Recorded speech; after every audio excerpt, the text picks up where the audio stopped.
Hello, I'm Mike Lewis from MEI Radio. I'm at the Sport and Technology Conference. And one of the panel discussions has been on, is gaming the holy grail for sports rights holders? Well, one man who should have certain ideas on that is Paul Barber, the Executive Director of Tottenham Hotspur, whose club sponsors a Mansion, a gaming company.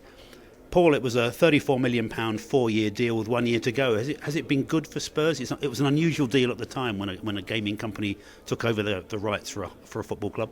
Well, it was certainly one of the first high-profile gaming deals for shirt sponsorship, and yes, it's been very good for the club. Not only was the sponsorship fee extremely valuable in terms of our club's development over the last few years, we've also been able to open up our fans' eyes to the kind of goods and services that sponsors can provide, that they can actually use and engage with, and that in turn generates revenue and value for the sponsor, which of course increases our own value as a club.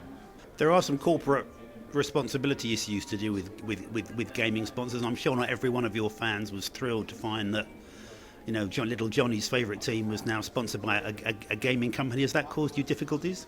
Not hugely. We're a public limited company, so we have to take the responsibilities of who we partner with very, very seriously for all of our shareholders as well as our own staff and employees.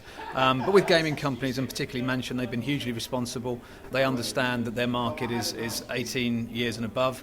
Obviously, we have a lot of young fans right from the very start. Mansion and the club were very responsible about not offering children's shirts with the gaming company's brand on unless the parents wanted that to happen. In reality, most children want to look like the players that they're emulating on the pitch, and therefore the shirt has to look the same as what the players are wearing. So most parents have opted to have the Mansion logo on the children's shirts. We don't display it on our academy shirts for the young academy teams, and obviously all of the marketing that Mansion do to support their sponsorship is aimed at adults and not children.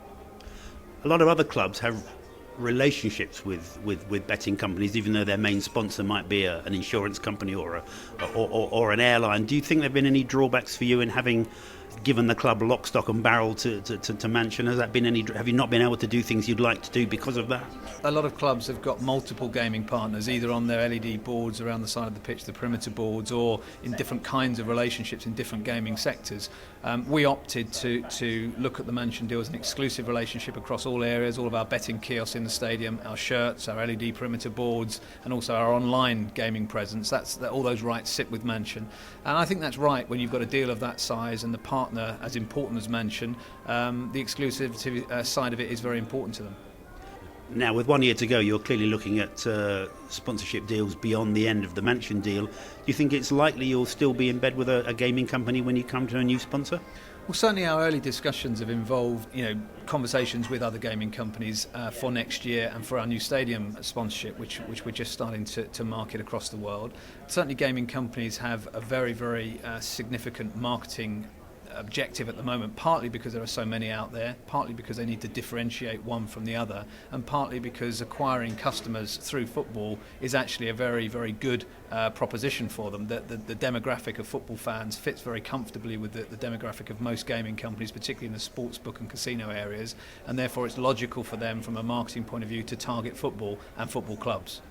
The technology of gaming's changed an awful lot, even in the 3 years that the Mansion deal's been going already. What do you see happening in the next few years? It's just going to become easier and easier to bet, isn't it? Well, even in the first year of the Mansion deal, when we would have had fixed board perimeter advertising in place, we've now moved to LED. That enables gaming companies to actually quote odds during the game online, actually at the pitch side, which then enables television viewers and stadium spectators to actually bet live, if you like, on the changing odds. That's changed the dimension completely.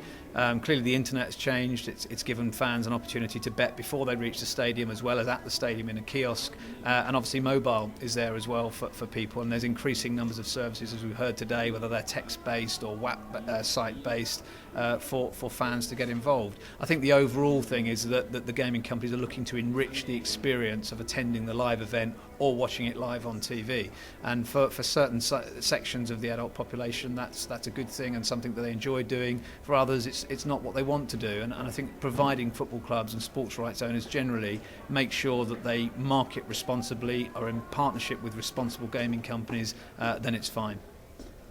So are you hinting to me that it's likely you think that Spurs will have another gaming sponsor when the Mansion deal runs out?